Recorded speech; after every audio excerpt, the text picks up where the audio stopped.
बाद हम अपने सेशन को इस क्लास को स्टार्ट कर देंगे।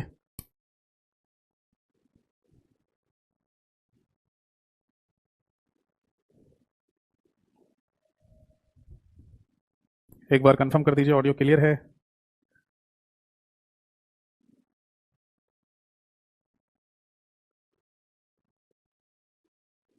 इसके बाद हम अपने सेशन को इस क्लास को स्टार्ट कर देंगे।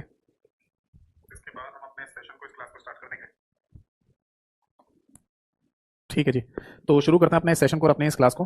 देखिए, क्लास को शुरू करने से पहले ना कुछ एक दो बातें हैं जो मैं आप सभी लोगों के साथ शेयर करना चाहता हूँ, क्योंकि ये ज़रूरी भी है ना। जब से हमारा बैच स्टार्ट हुआ है तब से थोड़ी सी है ना गड़बड़ी हमें देखने को मिली है और वो मैं चाहता हूँ कि आपसे शेयर करूँ, ये बेहतर होगा। देखिए, सबसे पहली बात, देखिए जब बैच शुरू हुआ ना तो इस बैच के शुरू से पहले ही समझ लीजिए, यानी अगस्त महीने में समझ लीजिए कि मेरे ना आँख में, राइट आई में ना एंक्लूजिंग स्पॉन्डिलाइटिस हो गया था।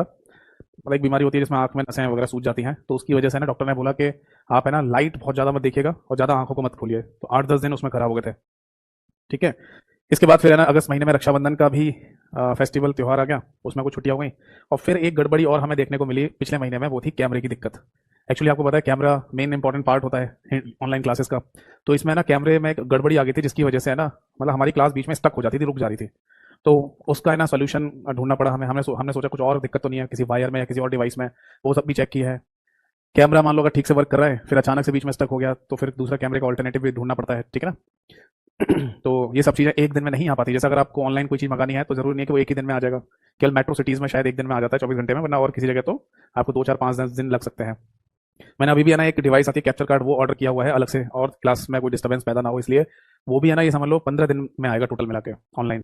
तो इन सब चीज़ों की वजह से ना लास्ट जो अगस्त महीना हमारा गया है जिसमें हमारी क्लासेस शुरू हो गई थी, इसमें थोड़ा डिस्टर्बेंस हमें देखने को मिला। ठीक है, तो मैं आप सभी लोगों को सबसे पहले सॉरी फॉर इनकन्वीनियंस बोलना चाहूंगा कि ऐसा नहीं होना चाहिए था, और मैं पूरी कोशिश करूंगा कि आगे ऐसा ना हो। ठीक है, तो चलिए फिर शुरू करते हैं आज के सेशन को और आज की क्लास को। क्लास को शुरू करने से पहले जल्दी से 1 मिनट में अपना गाइडेंस दे दूं आपको कि अब एग्जाम आने वाले हैं आने वाले समय में, तो इसलिए आप सभी लोग मेरी क्लासेस को देखिए प्रॉपर तरीके से कम एक बार सुन लीजिए। इसके बाद मेरे YouTube channel computer by Yatendra sir के नाम से, वहां पर एमसीक्यू प्रैक्टिस करिए। और अगर एमसीक्यू या पीवाईक्यू की पीडीएफ आपको चाहिए प्रैक्टिस के लिए, तो वो मेरे टेलीग्राम चैनल पर आपको मिल जाएंगे। टेलीग्राम चैनल का नाम भी सेम ही है, कंप्यूटर बाय यतेंद्र सर। और अगर कोई इन दोनों ऑफिशियल चैनल से मेरे नहीं जुड़ पा रहा है तो टेलीग्राम या व्हाट्सएप जो भी आप यूज करते हैं वहां पर आप हमें अपने बैच का नाम लिखकर मैसेज कर दीजिएगा, मेरे ऑफिशियल लिंक आपके पास आ जाएंगे। ये दोनों ही मेरे एक ही नंबर से चलते हैं, 8448832987। तो चलिए शुरू करते हैं आज का सेशन। सबसे पहले नमस्कार सभी को नमस्कार।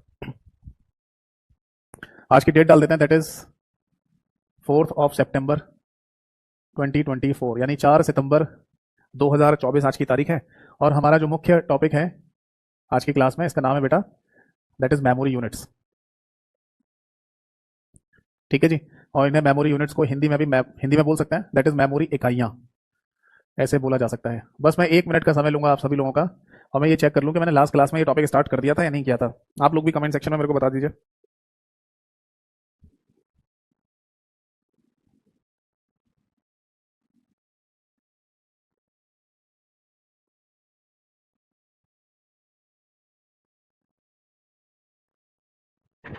लास्ट क्लास में नहीं हो पाया था ना, वो डिस्टर्बेंस हो गया था ना क्लास में, तो इसलिए वो क्लास फिर है ना हमने हटवा दिया ना। इसलिए भी है ना आपको जो डेट में डालता हूँ डेली बेसिस पर, उसमें थोड़े अंतर गैप दिखाई देंगे। ठीक है, बट पूरी कोशिश करेंगे अब आगे से ऐसी कोई भी इशू, कोई भी दिक्कत परेशानी ना हो, सब कुछ ठीक चलता रहे। तो मंडे टू फ्राइडे जो हमारी क्लास चलती है, सोमवार से शुक्रवार, वही शेड्यूल रहेगा और अब आपको डेली क्लासेस मिलेंगी। ठीक है जी, तो देखिए ये बिल्कुल शुरू से हमें स्टार्ट करना है चैप्टर, इसका नाम है मेमोरी यूनिट्स, हिंदी में इसे मेमोरी इकाइयां कहा जाता है। ठीक है जी, अब इस मेमोरी इकाइयां का या यूनिट्स का जो क्वेश्चन है पेपर में कैसे पूछते हैं, देखो आप अक्सर जब भी कभी कोई मॉक टेस्ट देते होंगे या कोई मेन एग्जाम देते होंगे या दे के आए होंगे, तो वहां पर आप अक्सर देखते होंगे बिट बाइट किलो बाइट ऐसे शब्द आपको लिखे हुए दिखाई देते हैं। बिट बाइट से संबंधित क्वेश्चन भी, एमसीक्यूज भी आपको देखने को मिलते हैं ना। तो इनका एक बार में अगर पूरा कॉन्सेप्ट समझ लिया जाए तो मैं समझता हूं कि इसके बाद कभी भी कोई दिक्कत डाउट परेशानी आपको नहीं रहेगी। ठीक है ना, तो इसको सिलसिलेवार तरीके से समझते हैं और सारी पॉसिबिलिटी लेकर और इसे खत्म कर देंगे। जनरली एक ही क्लास का ये टॉपिक होता है, ज़्यादा समय नहीं लगता इसमें। ठीक है, देखो जी, इस टॉपिक की शुरुआत भी करेंगे हम एक शब्द से, और वो है डिजिटल कंप्यूटर। डिजिटल कंप्यूटर को हिंदी में भी डिजिटल कंप्यूटर ही कहा जाएगा। और डिजिटल कंप्यूटर का जो कॉन्सेप्ट है वो शुरू होता है, दैट इज बाइनरी नाम के शब्द से, कॉन्सेप्ट बेस्ड ऑन। यानी ये जो कॉन्सेप्ट है, कॉन्सेप्ट आधारित है, किस पर आधारित है? आधारित। ठीक है जी, आधारित है किस पर? तो पता चला कि डिजिटल कंप्यूटर का जो कॉन्सेप्ट है ना, वो बेटा बाइनरी के कॉन्सेप्ट पर आधारित है। बाइनरी शब्द का मतलब होता है टू, बाई शब्द का मतलब टू, जैसे डेसिमल में डेसी शब्द का मतलब 10 होता है, ऐसी बाइनरी का मतलब 2 होता है। अब इस बाइनरी में बेसिकली 2 चीजें आती हैं हमारे सामने, एक तो 0 और दूसरा 1। एक जीरो भी अगर आपके सामने लिखा हुआ है तो उसे भी वन बिट कहा जाता है, और एक वन भी लिखा हुआ है तो उसे भी वन बिट कहा जाता है। यानी मोटे मोटे तौर पर अगर आपसे ये कह दिया जाए the smallest unit of computer, Hindi में से कहा जाएगा कंप्यूटर की सबसे छोटी इकाई, कंप्यूटर की सबसे छोटी इकाई को क्या कहा जाएगा? तो बेटा इसको है ना बिट कहा जाएगा, केवल बिट कह दो, ठीक है, या वन बिट कह दो, एक ही बात है, वन बिट बोल दो या बिट बोल दो, दोनों का मीनिंग सेम ही होता है, ठीक है। तो the smallest unit of computer, computer की सबसे छोटी इकाई को हम यहाँ पर बिट के नाम से बोल देते हैं। अब इस बिट का भी है ना बेसिकली अपना एक फुल फॉर्म भी होता है, जैसे कि एक एग्जाम में ये क्वेश्चन पूछा गया कि बिट स्टैंड्स फॉर, यानी कि बिट का फुल फॉर्म क्या है, तो आंसर था बाइनरी डिजिट। तो ये क्वेश्चन एग्जाम में पूछा गया क्वेश्चन ही है, ठीक है। तो हमें ये समझ में आ गया कि अगर हम kilobyte, megabyte, bit byte, इन सबकी अगर बात करने जा रहे हैं तो इन सबकी शुरुआत है ना बिट नाम के एक शब्द से ही होती है, जिसके आगे की टर्म अभी हम यहाँ पर देखेंगे। एक बच्चे ने पूछा सर जीरो बिट क्यों नहीं हो सकता? जीरो भी तो है, जीरो को भी तो बिट ही कहते हैं। अच्छा, आप कहीं ये तो नहीं कहना चाह रहे कि यहाँ पर जैसे वन बिट लिखा है तो जीरो बिट क्यों नहीं हो सकता, ये वाला जीरो बिट ऐसे लिखा हुआ है? अगर आप ये कहना चाह रहे हैं कि जीरो को आपने वन बिट बोला है और वन को भी वन बिट बोला है तो जीरो बिट क्यों नहीं बोल सकते, ऐसा कहना चाह रहे हो, तो फिर जीरो पैसे कहाँ होते हैं या होते हैं तो उसे लिखा थोड़ी जाता है। भाई अगर आपके पास 100 रुपये हैं, 100 रुपीज़ हैं, ठीक है जी, अगर आपके पास 20 रुपीज़ हैं, ठीक है जी, अगर आपके पास 10 रुपीज़ हैं, ठीक है जी, अगर आपके पास 1 रुपया है, ठीक है, बट ऐसे कौन बोलता है कि हमारे पास 0 रुपया है? क्या कभी ऐसा बोला जाता है कि मेरे पास 0 रुपये हैं? सीधे सीधे बोल दिया जाता है कि हमारे पास कुछ भी नहीं है, ठीक है। अच्छा, आपने लिखा है स्मॉलेस्ट यूनिट को, ये स्मॉलेस्ट यूनिट ऑफ कंप्यूटर को आपने वन बिट बोला है। हाँ तो बिट कह दो या वन बिट कह दो एक ही बात है ना, वन बिट कह दो या बिट कह दो एक ही बात है, बट इस वाले बिट का मतलब दोनों ही हो सकता है ना, या तो जीरो भी हो सकता है या फिर वन भी हो सकता है। इज इट क्लियर और नॉट? बिट जो शब्द इस्तेमाल कर रहे हैं ना हम, वो या तो जीरो के लिए या वन के लिए, किसी के लिए भी हो सकता है ना। भाई देखो सीधी सी बात है यार, मैंने यहाँ पर नहीं लिखा, आप ऊपर देख नहीं रहे हो क्या? आप यहाँ पर मैंने लिखा हुआ वन बिट का मतलब जीरो भी हो सकता है, वन बिट का मतलब वन भी हो सकता है, तो जब मैंने यहाँ पर बिट लिखा या वन बिट लिखा इसका मतलब यही तो है, जीरो भी हो सकता है वन भी हो सकता है, ठीक है। चलो, तो इसे आप नोट कर लीजिए, कोई डाउट है तो पूछ लीजिए। बाकी आपको पता ही है, अगर आप नोट नहीं कर रहे हैं तो मेरा जो टेलीग्राम चैनल है, जिसकी जानकारी मैंने क्लास के शुरुआत में आपको दी थी, वहाँ पर मेमोरी यूनिट्स नाम की कंप्लीट क्लास पीडीएफ आपको मिल जाएगी, वहाँ से भी है ना आप इनको पढ़ सकते हैं, रिवाइज कर सकते हैं, ठीक है। उन पीडीएफ फाइल को डाउनलोड जरूर कर लेना, ठीक है बेटा। चलो, तो फाइनली है ना ये चैप्टर शुरू होता है और इसकी शुरुआत होती है वन बिट नाम के ही शब्द से। देखो जी, कंप्यूटर की सबसे स्मॉलेस्ट यूनिट का नाम क्या है? One bit. अब वन बिट का मतलब या तो सिंगल जीरो भी हो सकता है या सिंगल वन भी हो सकता है, और दूसरा मैंने बताया कि बिट की फुल फॉर्म होती है बेटा बाइनरी डिजिट, हिंदी में भी बाइनरी डिजिट बोलेंगे और इंग्लिश में भी बाइनरी डिजिट बोलेंगे। वैसे डिजिट शब्द को हिंदी में अंक कहा जाता है, तो इसकी फुल फॉर्म है ना ये, इसलिए बाइनरी अंक ऐसा हिंदी में कभी भी लिखकर नहीं दे सकते, हिंदी में या इंग्लिश में दोनों में बाइनरी डिजिट ही लिख के देंगे। अब कंप्यूटर में बिट के बाद क्या दूसरी यूनिट आती है? देखो, कंप्यूटर में ये बताया गया है कि अगर आप 4 0 एक साथ लिख दें या 4 1 एक साथ लिख दें या 4 0 1 एक साथ लिख दें, अब ये मैटर नहीं करता कि जीरो और वन कहाँ पर है। आप चाहें तो सारे के सारे जीरो लिख दो, सारे वन लिख दो, या फिर ऐसे लिख दो 0 1 0 1, या फिर 0 1 1 0 लिख दो, या 1 0 0 1 लिख दो, या जैसे आपका मन करे वैसे लिख दीजिए। बट मैटर इज दैट कि आपने केवल 4 बाइनरी बिट लिखी हो, यानी 4 बिट ईयरिंग, 4 बिट ईयरिंग, 4 बिट 4 बिट 4 बिट 4 बिट, तो इन 4 बिट के कॉम्बिनेशन को कंप्यूटर में एक नाम दिया गया है, दैट इज वन निबल, ठीक है। अब कुछ लोग निबल कहते हैं, कुछ निब्बल कह देते हैं, तो वैसे निबल शब्द ही लिखा हुआ ज्यादातर देखने को मिलता है और इसका मीनिंग होता है बेटा 4 बाइनरी बिट्स, 4 बाइनरी बिट्स, या फिर केवल आप इसे 4 बिट्स भी कह सकते हो, एक ही बात है, ठीक है। ये बात समझ में आ गई सभी को? ठीक है। अब देखिए, अगर हम यहाँ पर मतलब कंप्यूटर में जैसे ही हम आगे की तरफ बढ़ेंगे तो हमें एक और यूनिट देखने को मिलेगी, उसमें क्या होता है 8 बाइनरी बिट हमें देखने को मिलेंगे, चाहे 8 0 हो सकते हैं, 8 1 हो सकते हैं, या 8 0 1 के कॉम्बिनेशन भी हो सकते हैं। इट डजंट इवन मैटर कि जीरो कहाँ लिखा हुआ है, वन कहाँ लिखा हुआ है, बट गिनने में ना ये टोटल 8 ही होने चाहिए। तो इसको है ना कंप्यूटर में एक नाम दिया गया है, दैट इज वन बाइट, ठीक। बाइट को हिंदी में भी बाइट के नाम से ही बोलते हैं, और इसका है ना इसका मीनिंग होता है 8 बाइनरी बिट्स। अगर बाइनरी शब्द नहीं बोलना तो आप केवल 8 बिट्स शब्द का भी इस्तेमाल यहाँ पर कर सकते हैं। क्लियर है जी, समझ में आ गया? ठीक है, नोट कर लीजिए इसको। अब आगे देखिए, इसके बाद है ना कंप्यूटर में जो आगे की यूनिट बनाई गई है उसका नाम क्या है? उसे बोला जाता है दैट इज 1 KB। अब के का मतलब क्या है? के का मतलब यहाँ पर किलो होता है, जैसे मैथमेटिक्स में भी हम किलो शब्द का इस्तेमाल करते हैं, वैसे यहाँ पर भी के शब्द का इस्तेमाल किया जाता है। बट ये ध्यान रखना कि यहाँ पर जो मैंने कैपिटल बी लिखा है ना, ये कैपिटल बी बाइट होगा, इसे गलती से भी आप बिट नहीं बोलेंगे, ठीक है। इवन ये समझ लीजिए कि मुझे अगर कहीं पर बिट लिखना है तो मैं बिट पूरा शब्द लिखूंगा, जैसे यहाँ बिट्स लिखा है तो बिट्स लिखा है पूरा, मैं कभी भी स्मॉल बी नहीं लिखूंगा या केवल अकेला बी नहीं लिखूंगा बिट्स के लिए। अगर अकेला बी या कैपिटल बी आपके सामने लिखा हुआ है तो वो बाइट ही होगा। और जनरली मैं आपको बता दूं कि कंप्यूटर में कैपिटल बी ही रिप्रेजेंट किया जाता है बाइट लिखने के लिए, मतलब बाइट के लिए कैपिटल बी का ही इस्तेमाल करते हैं, ठीक है। ठीक, अब आगे देखो, इसके बाद है ना केवी यानी 1 किलो बाइट का यहाँ पर बेसिकली मीन होता है 2 × 10 बाइट, 2 की घात 10 बाइट। अब 2 को है ना 10 बार गुणा कर लें तो एक नंबर निकल के आता है 1024। आगे क्या लिखेंगे बाइट। बट ये भी ध्यान रखिए कि हम अप्रोक्सीमेशन में 1000 बाइट भी मान सकते हैं 1 किलो बाइट को। जैसे उदाहरण के लिए एग्जाम्पल, जैसे सपोज दैट आपके पेपर में क्वेश्चन आता है और उसमें ये लिखा हो कि 1 केबी यानी 1 किलो बाइट किसके बराबर है, ये बताना है आपको। और 4 ऑप्शन आपके सामने दिया जाए, यहाँ पर लिखा है 1000 बाइट, यहाँ पर लिखा है 2000 बाइट, यहाँ पर लिखा है 3000 बाइट और यहाँ लिखा है 4000 बाइट। और अब आपसे बोला जाए कि बताओ इसका सही आंसर क्या है, तो 1 किलो बाइट का जो सही आंसर है वो 1024 बाइट होता है। बट क्या यहाँ पर लिखा हुआ है? नहीं। तो आप इसकी अप्रोक्सीमेट वैल्यू यानी कि 1000 बाइट को भी आंसर टिक कर सकते हैं। ठीक है, बट ऐसा होता क्यों है, क्यों 1000 बाइट को है ना आंसर टिक कर दिया जाता है, वो मैं समझाता हूँ। देखो एक्चुअली होता क्या है, और एक और नई बात आपको समझाता हूँ। देखो आप चाहे साइड में लिख लेना, क्योंकि इसके नीचे और भी अभी यूनिट आएंगे, तो आप ऐसे साइड में लिख लेना यहाँ पर अपनी नोटबुक में, बट वहाँ इतनी जगह नहीं है इसलिए मैं यहाँ लिख रहा हूँ। ठीक है, एक बात नोट कीजिए यहाँ पर कि जब आप मैथमेटिक्स की बात करते हैं ना, मैथ्स की, तो मैथ्स में भी है ना के का मतलब होता है बेटा किलो, ये शब्द इस्तेमाल में लाया जाता है। और वहाँ किलो की जो वैल्यू होती है वो 10⁻³ होती है, जिसको हम 1000 बोलते हैं या लिखते हैं। यस और नो? यस। जब हम बात करते हैं कंप्यूटर की, तो कंप्यूटर में भी के लेटर का इस्तेमाल किया जाता है, और यहाँ के का मतलब होता है बेटा कीबी, KIBI। आप बोलेंगे सर ये तो कहीं नहीं देखा हमने, और आपने भी यहाँ पर के का मतलब किलो ही लिखा हुआ है, कीबी क्यों नहीं लिखा? फिर देखिए बेटा मैं आपको बता दूं कि जो जनरल टर्मिनोलॉजी है, यानी कि सामान्यतः जो हम आपस में एक दूसरे से बात कर रहे हैं, पढ़ रहे हैं, उसमें कंप्यूटर में हमेशा के को किलो ही बोलते हैं। ठीक है, मैं अगर किसी से बोल रहा हूँ भाई कितनी बड़ी फाइल है आपके पास, तो बोलेगा भाई 1 किलो बाइट की फाइल है मेरे पास, है ना। तो इस तरीके से किलो शब्द का ही इस्तेमाल किया जाता है जनरल बोलचाल में। किताबों में भी देखेंगे, लोकल राइटर की किताबों में तो के का मतलब किलो ही लिखा मिलेगा आपको, और जब आप पेपर देने जाएंगे तो वहाँ एग्जामिनेशन बोर्ड वाले भी के का मतलब किलो ही लिख कर देते हैं।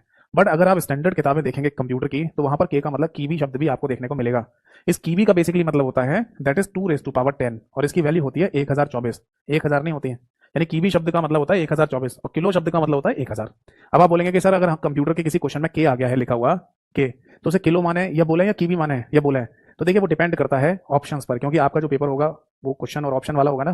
तो जो 4 ऑप्शन दे रखे हैं उनमें देखकर आपको पता चलेगा कि के का मतलब कीवी है या किलो है। आप बोलेंगे सर दोनों ऑप्शन आगे पूछ रहा है, बताओ कंप्यूटर में के का मतलब क्या होता है, और 2 ऑप्शन है हमारे सामने, किलो और कीवी दोनों, फिर क्या टिक करेंगे? तो फिर देखो ऐसा हो सकता है, अगर एक ऑप्शन सी पर ऐसा लिखा हो बोथ ए एंड बी, यानी किलो भी बोल सकते हैं और की भी बोल सकते हैं, तो फिर सी ऑप्शन पर टिक करना, क्योंकि वो दोनों ही पॉसिबिलिटी को आपसे जानना चाह रहा है कि के का मतलब किलो भी बोल देते हैं और की भी बोल देते हैं। और अगर दोनों ही ऑप्शन आ जाए किलो और की भी, और ऐसा सी ऑप्शन न दे रखा हो जिसपे बोथ ए एंड बी ऐसा लिखा हो, तो फिर कीवी पर टिक कर देना, क्योंकि कीवी अगर स्पेशली ऑप्शन में लिख कर दिया गया है तो वो वाकई में जानना चाहता है कि स्टैंडर्ड तरीके से के का मतलब कंप्यूटर में क्या होता है, तो आंसर है कीवी। अदरवाइज जब भी कभी पूछा जाएगा तो के का मतलब किलो ही लिखा हुआ आपको देखने को मिलेगा, जैसे मैंने यहाँ पर के का मतलब किलो लिखा है। आप समझ गए? स्पेशल कंडीशन में ही केवल कीवी शब्द का इस्तेमाल किया जाता है हमारे पेपर्स वगैरह में, किताबों में, वरना के को किलो ही बोल देते हैं। ठीक है, मतलब नॉर्मल तरीके से पेपर्स में, किताबों में आपको के का मतलब किलो ही मिलेगा, और स्टैंडर्ड वे की अगर हम बात करें तो वहां पर के का मतलब की भी मिलेगा फिर आपको। ठीक है, अब आप बोलेंगे सर कंक्लूजन क्या निकला इस बात का? देखो कंक्लूजन मैं यहाँ लिख देता हूँ, यानी कि निष्कर्ष क्या निकला, और निष्कर्ष आपको क्या याद रखना है। देखो बेटा, निष्कर्ष में ये याद रखना है आपको कि के का मतलब तो किलो ही बोलिए आप, स्पेशल कंडीशन में आप बोलिए कि के का मतलब की भी होता है। दूसरी बात, यहाँ किलो की जो वैल्यू है वो, वैसे तो किलो की वैल्यू मैथमेटिक्स में क्या होती है 10⁻3, बट ये नहीं बोलेंगे हम, यहाँ लिखेंगे 2⁻10। ठीक, और इसकी वैल्यू कितनी होती है, वो है 1024, और अप्रोक्सीमेशन में भी हम 1024 को 1000 मानकर भी अपना आंसर निकाल सकते हैं। तो निष्कर्ष ये निकला, कंक्लूजन, कंक्लूजन क्या निकला, ये निकला। ये बात आपको है ना दिमाग में रखनी है, याद रखनी है, जो मैंने यहाँ पर भी लिखकर आपको बताई है। समझ में आ गई बात? स्पेशल कंडीशन में ही केवल है ना के का मतलब की भी आप देखिएगा और आंसर टिक कीजिएगा। नोट कर लीजिए, कोई डाउट है तो पूछिए। तो फाइनली हमें समझ में आ गया कि कीवी और किलो का मतलब क्या होता है। ठीक, अब आगे देखते हैं। इसके बाद है ना एक और यूनिट आती है कंप्यूटर में, इसे एमबी कहते हैं। एमबी का मतलब होता है बेटा मेगा। ठीक है, इसको बोलते हैं 2⁻20 बाइट। अब आप बोलेंगे सर जैसे के का मतलब कीवी होता है कंप्यूटर में, स्टैंडर्ड कंप्यूटर में, वैसे एम का मतलब मी भी होता है, मी भी, तो आंसर है जी हाँ। वैसे तो है ना एम को क्या लिखते हैं, मेगा लिखते हैं, बट ये जो मेगा शब्द है ना ये मैथमेटिक्स वाला, ये कंप्यूटर वाला नहीं होता। ठीक है, बट कंप्यूटर की अगर हम बात करें तो एग्जैक्टली शब्द होता है मी भी, एम का मतलब, जो कि आपको लोकल राइटर की किसी भी किताब में देखने को नहीं मिलेगा। ये बात समझ में आ गई या नहीं? ठीक है, तो इसे मैं आप मिटा देता हूं और आगे बढ़ते हैं। प्रदीप जी का मैंने कमेंट पढ़ लिया है बेटा। प्रदीप जी आप जो पूछ रहे हैं ना उसकी जानकारी मैंने क्लास के शुरुआत में दे दिया, वहां से जाके सुन लेना। ठीक है, क्योंकि एक ही बात को बार बार बोलूंगा तो फिर टाइम वेस्ट होगा सभी लोगों का। देखो, तो फाइनली मेगा का मतलब हो गया 2⁻20 बाइट। अब इस 2⁻20 बाइट को तोड़ सकते हैं ऐसे, 2⁻10 मल्टीप्लाई बाय 2⁻10 और आगे लिखेंगे बाइट, लिख सकते हैं, क्योंकि मैथमेटिक्स में ये बात हम सभी लोगों को पता है कि अगर ये दोनों बेस सेम है तो मल्टीप्लिकेशन में पावर ऐड हो जाती है ना। अब 2⁻10 की वैल्यू कितनी होती है 1024, फिर 2⁻10 की वैल्यू कितनी होती है 1024, और आगे लिखेंगे बाइट। अब 1024 का 1024 से अगर मल्टीप्लाई करेंगे तो कितना आंसर आएगा, ये आंसर आएगा 10,48,576 बाइट। आप मल्टीप्लाई करके देखना, इतना ही आंसर आ रहा होगा। अब मैथमेटिक्स वाले सर ने हमें ये बताया था कि अगर कोई वैल्यू, जैसे ये वैल्यू लिखी हुई है ठीक है। इस वैल्यू को है ना अगर आप पढ़ें तो ये 10,50,000 से छोटी संख्या है ना। तो जब 10,50,000 से छोटी संख्या है तो इसे अप्रोक्सीमेशन में क्या कहा जाएगा, इसे अप्रोक्सीमेशन में 10 लाख कहा जाएगा। अगर ये 10,50,000 लिखा होता या 10,50,000 से बड़ी संख्या लिखी होती तब हम इसे 11 लाख बोलते अप्रोक्सीमेशन में, यानी लगभग मान में। तो अगर ये 10,50,000 से छोटी संख्या है तो अप्रोक्सीमेशन में क्या बोली जाएगी, 10 लाख। और 10 लाख को अंग्रेजी में एक नाम से भी बोला जाता है, दैट इज 1 मिलियन।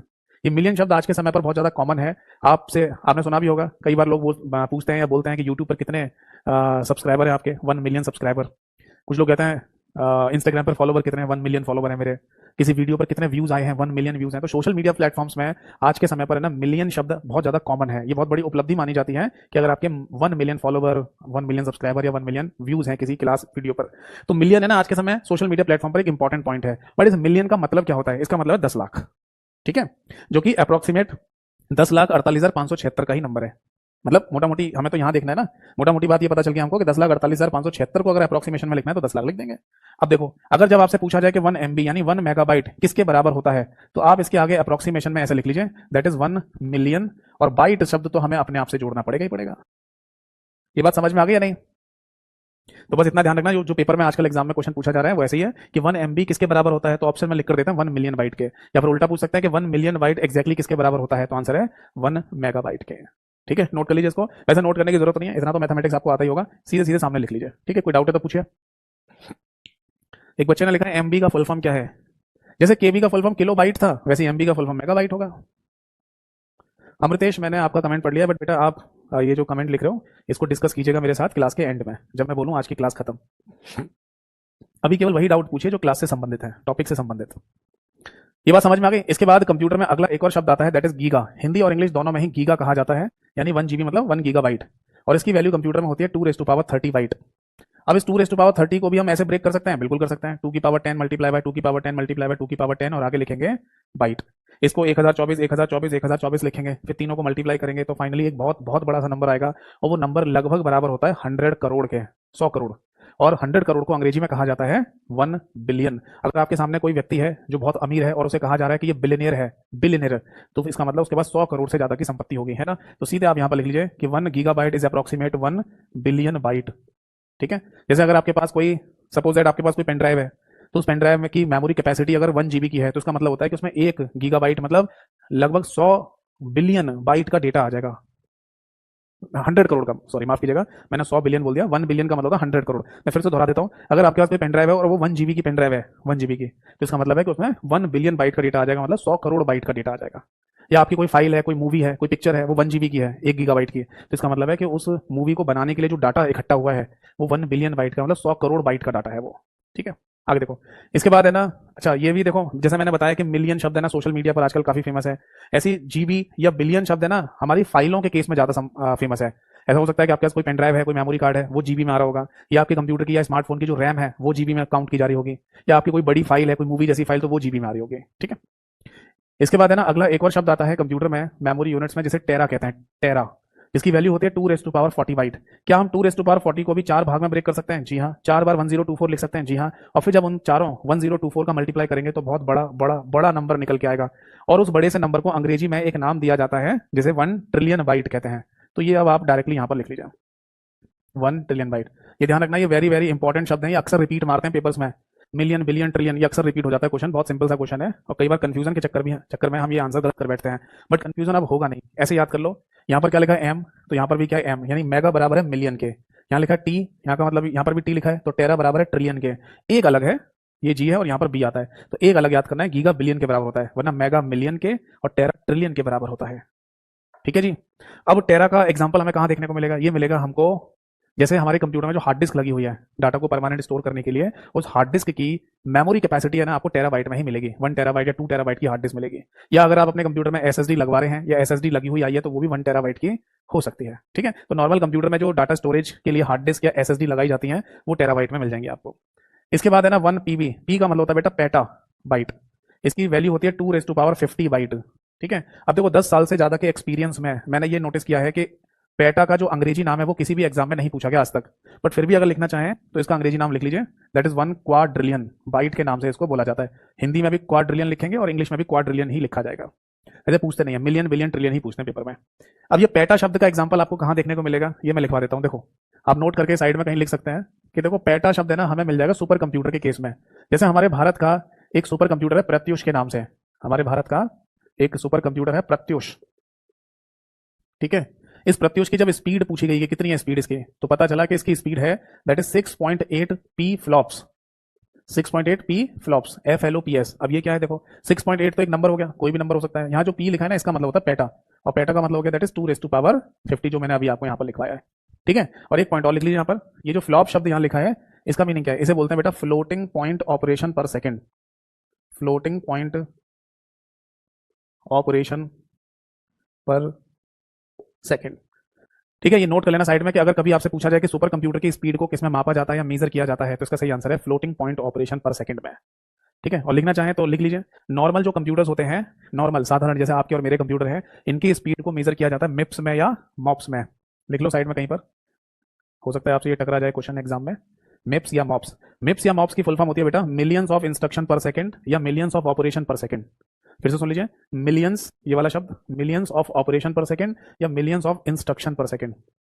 और अगर सुपर कंप्यूटर की बात करें तो इसकी स्पीड काउंट की जाती है फ्लोटिंग पॉइंट ऑपरेशन पर सेकंड में, ठीक है।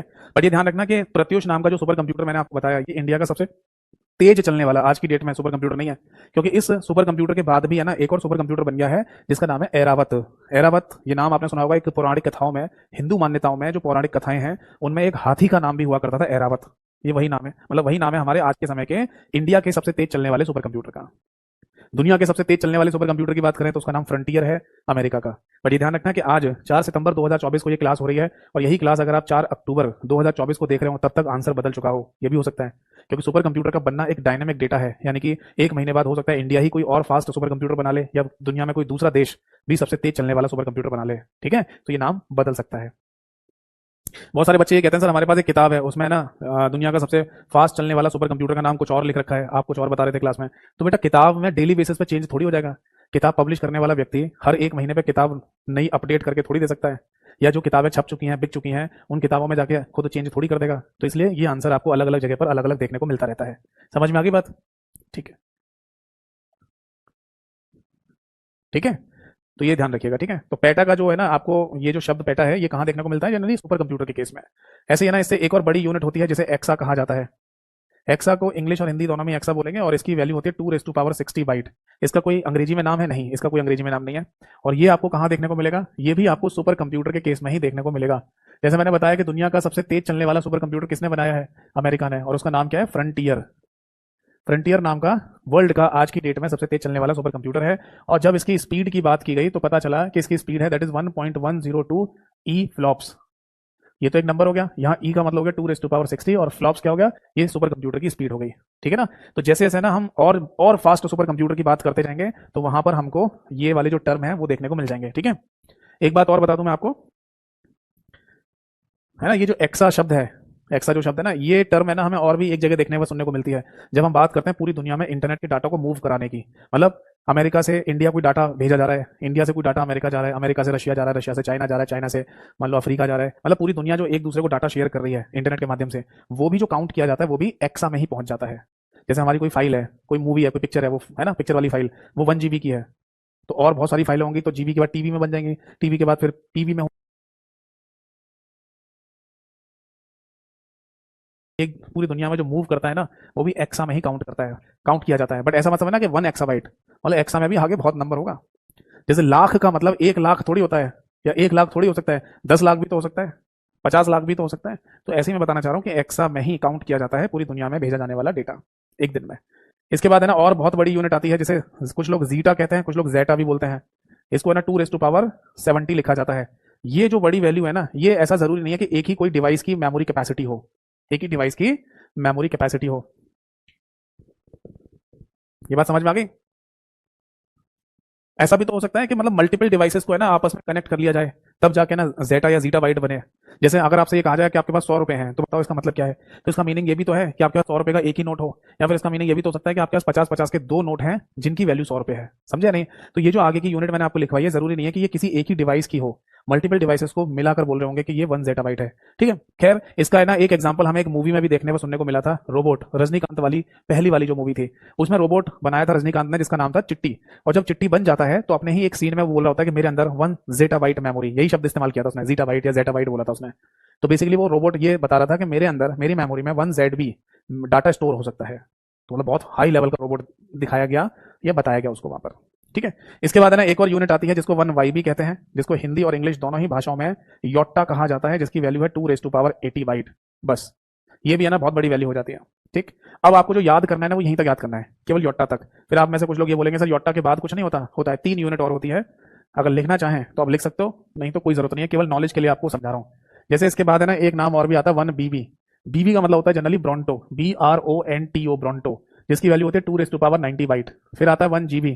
आप बोलेंगे सर जीबी तो फिर से आ गया, जीबी तो यहाँ पे भी लिखा था, तो इस जी का मतलब होता है यहाँ पर जियोप, GEOPE जियोप बाइट, जिसकी वैल्यू 2⁻100 बाइट होती है। फिर इसके बाद आ जाता है 1EB। आप बोलेंगे सर ईवी तो यहाँ पर भी लिखा है एक्सा बाइट, ये ई का मतलब होता है यहाँ पर बेटा एपिक बाइट, ई एक्सा नहीं होता। ठीक है, और इसकी वैल्यू होती है 110 बाइट बस। तो अगर है ना हम योट्टा के बाद की अगर इन मेमोरी यूनिट्स की बात करें तो 1 ब्रोंटो बाइट, 1 जियोप बाइट और 1 एपिक बाइट भी आगे हमें नाम देखने को मिलते हैं, बट किसी भी एग्जाम में वो सब नहीं पूछा जाता। शायद इसलिए भी नहीं देते होंगे क्योंकि देखो जी यहाँ पर भी आ रहा है और जी यहाँ पर भी आ रहा है, तो कंफ्यूजन हो जाएगा, बच्चे कहेंगे जियोप बाइट होगा या ये होगा, तो इतना ज्यादा दिमाग, इतना ज्यादा डिफिकल्ट नहीं पूछना। ऐसे यहाँ पर ई लिखा है, यहाँ पर भी ई लिखा है, तो इसमें भी कंफ्यूज होंगे कि एपिक है या एक्सा है, तो उतना ज्यादा डीप में नहीं पूछते हैं, इसलिए वो यूनिट के कभी भी मैंने आज तक क्वेश्चन किसी पेपर में नहीं देखे हैं। तो नॉलेज के लिए केवल है ना जो मैंने यहाँ लिखा है साइड में वो आप याद कर सकते हैं बस। ठीक है, बाकी एग्जाम पॉइंट ऑफ व्यू से आपको यहाँ तक याद करना पड़ेगा, ये सब चीजें मैंने पेपर में देखी हैं। अब देखो आपको याद कैसे करना है, ये जो लेटर लिखे ना KMGTPEZ और Y, ये अल्फाबेटिकल ऑर्डर में तो लिखे नहीं है, ABCD ऐसे तो नहीं लिखे, ये आगे पीछे लिखे हुए हैं। तो इन पर क्वेश्चन ये बनता है कि बताओ इनमें सबसे बड़ी यूनिट कौन सी है, छोटी यूनिट कौन सी है, तो इसलिए भी इनको याद रखना जरूरी है सीक्वेंस में। यानी सबसे इन सब में ये जो गोले में या सर्किल जो मैंने बनाए हैं इनमें सबसे छोटा है किलो, फिर इससे बड़ा मेगा, गीगा, टेरा, पेटा, एक्सा, जेटा, योट्टा, ये पूरा सीक्वेंस आपको याद करना है। और कभी कभी है ना कुछ छोटे मोटे से न्यूमेरिकल टाइप के क्वेश्चन भी हमें देखने को मिलते हैं, वो फिर इनसे होते हैं, यानी कि इनकी 2 वैल्यू को याद करना पड़ेगा। अगर 2 वैल्यू आपको याद है किसी भी मेमोरी यूनिट की, तो इन पर बनने वाला जो न्यूमेरिकल टाइप का क्वेश्चन होता है उसका आंसर आप बखूबी दे। अगर 2 वैल्यू आपको याद है किसी भी मेमोरी यूनिट की, तो इन पर बनने वाला जो न्यूमेरिकल टाइप का क्वेश्चन होता है उसका आंसर आप बखूबी दे पाएंगे। बताओ जी, बात समझ में आ गई या नहीं? ये आप है ना यूनिट्स को उतार लीजिए, इनके सीक्वेंस को याद रख लेना, इनके 2 वैल्यू को याद रख लेना, मिलियन, बिलियन, ट्रिलियन को याद रख लेना, और बिट, निबल और बाइट को भी आपको याद रखना होगा। ठीक है जी, रब कर दूं? अब देखो इन पर बनने वाले कुछ बेसिक से छोटे छोटे क्वेश्चंस मैं आपको बताता हूं कैसे क्या पूछे जा सकते हैं, फिर इसके बाद एक और नया कॉन्सेप्ट है वो आपको समझाऊंगा। ठीक है, देखो सबसे बेसिक क्वेश्चन की अगर बात की जाए यहाँ पर, तो एक क्वेश्चन तो है ना ऐसे बन सकता है कि स्मॉलेस्ट यूनिट ऑफ कंप्यूटर बताइए। Smallest unit of computer, Hindi में इसे कहा जाएगा कंप्यूटर की सबसे छोटी इकाई बताइए। कंप्यूटर की सबसे छोटी इकाई का नाम बताइए। ठीक है बेटा, अब देखो ये है ना यहीं से हमने शुरुआत की थी, चलो फिर भी इसे क्वेश्चन बना के अगर देखा जाए तो हम यहाँ पर लिखें जैसे 1 बिट या केवल बिट लिख दें, ठीक है, या फिर यहाँ लिख दें बाइट, यहाँ लिख दें किलो बाइट और यहाँ लिख दें मेगा बाइट, तो इसका सही आंसर क्या होगा? सिंपल सा आंसर है, सभी लोग बता सकते हैं, इसका सही आंसर होगा 1 बिट या केवल बिट। अब एक क्वेश्चन और देखते हैं, क्वेश्चन नंबर 2। क्वेश्चन नंबर 2 में ना कुछ कुछ ऐसी ही भाषा लिखी हुई होगी और बस ये लिखा होगा स्मॉलेस्ट यूनिट बताइए क्या है, यानी कि सबसे छोटी इकाई बताओ, सबसे छोटी इकाई बताइए। और आपके सामने 4 ऑप्शन दे रखे हैं, बताओ बेटा इनमें से सही आंसर क्या होगा? जैसे यहाँ पर लिखा हुआ है बाइट, यहाँ लिखा है किलो बाइट, यहाँ लिखा है मेगा बाइट और यहाँ लिखा हुआ है गीगा बाइट। अब सही आंसर कौन सा होगा? अब आप बोलेंगे सर आप ही ने तो समझाया था कि कंप्यूटर की सबसे छोटी यूनिट बिट होती है, तो बिट तो ऑप्शन में दे ही नहीं रखा। तो बेटा ये नहीं पूछ रहा कि कंप्यूटर की सबसे छोटी यूनिट कौन सी है, वो ये पूछ रहा है कि इनमें सबसे छोटी यूनिट कौन सी है, इसलिए यहाँ पर बाइट हमारा सही आंसर होगा।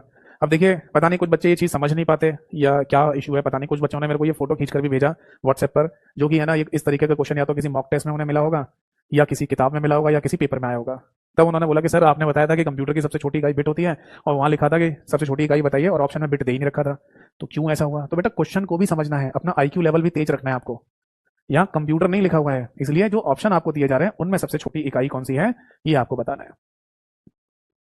समझ में आ गई बात? ठीक है, अब इसके बाद है ना अगला एक और क्वेश्चन ऐसा पूछा जा सकता है, जैसे कि पूछ लेंगे कि बताइए एक निबल में कितने बाइट होते हैं, एक निबल में कितने बाइट होते हैं। अब 4 ऑप्शन आपको दे रखे हैं, तो लिखा होगा 1 बाइट, या फिर लिखा होगा 2 बाइट, या फिर लिखा होगा 3 बाइट, या फिर लिखा होगा 1.5 बाइट यानी 1.5 बाइट। अब इसका सही आंसर क्या है? देखो अभी अभी मैंने आपको बताया था कि निबल का मतलब होता है 4 बाइनरी बिट, यानी कि 4 बाइनरी बिट, और 1 बाइट कितना होता है? उसमें 8 बाइनरी बिट होती हैं। तो एक बाइट में अगर 8 बाइनरी बिट हैं तो 4-4 बिट के 2 कॉम्बिनेशन आप बना सकते हैं, 2 ग्रुप बन जाएंगे। तो 2 ग्रुप का मतलब क्या हो गया, एक निबल और एक निबल, है ना। तो इसका मतलब सीधा सा हो गया ना कि एक निबल क्या होगा, एक निबल एक बाइट का आधा होता है। बताओ समझ में आ गया नहीं, एक निबल आधा बाइट होता है। अब यहां पर क्या पूछा है कि एक निबल में कितने बाइट होते हैं। ओहो, एक मिस्टेक हो गई हमसे, ऑप्शन में यहाँ पर 1.5 लिख दिया मैंने, माफ कीजिएगा, ये इसको 0.5 लिखना चाहिए था मेरे को, ठीक है। हाँ मिस्टेक हो गई, वो 1.5 लिख दिया मैंने, यहाँ पर 0.5 लिखना चाहिए था, माफ कीजिएगा। तो सीधी सी बात है, सही आंसर क्या हो जाएगा हमारा, यहाँ पर सही आंसर हो जाएगा ऑप्शन डी, यानी कि that is 0.4 byte, 0.5 byte. Fourth option हमारा सही है, आंसर हो जाएगा 0.5 बाइट। अब इसी बात को ना अगर ऐसे लिखना चाहें तो ऐसे लिख दीजिए, दैट इज आधा बाइट, ठीक है भाई, सीधी सी बात है नहीं भाई। अगर एक निबल में कितने बाइनरी बिट होते हैं, 4 बाइनरी बिट, और 4 क्या होता है, 8 बाइनरी बिट का आधा ही तो होता है, तो आधा बाइट हो गया या फिर 0.5 बाइट हो गया। तो माफ कीजिएगा, मैंने गलती से 1.5 लिख दिया था, 0.5 लिखना चाहिए था, ठीक है। या फिर यहीं पे भी लिख दो, दैट इज आधा बाइट, ठीक। अब क्वेश्चन नंबर 4, इसका अपोजिट कर लेते हैं। सपोज दैट कि क्वेश्चन नंबर 4 में ना ऐसे पूछ लिया जाए आपसे कि एक बाइट बराबर कितने निबल होता है, कितना निबल होता है।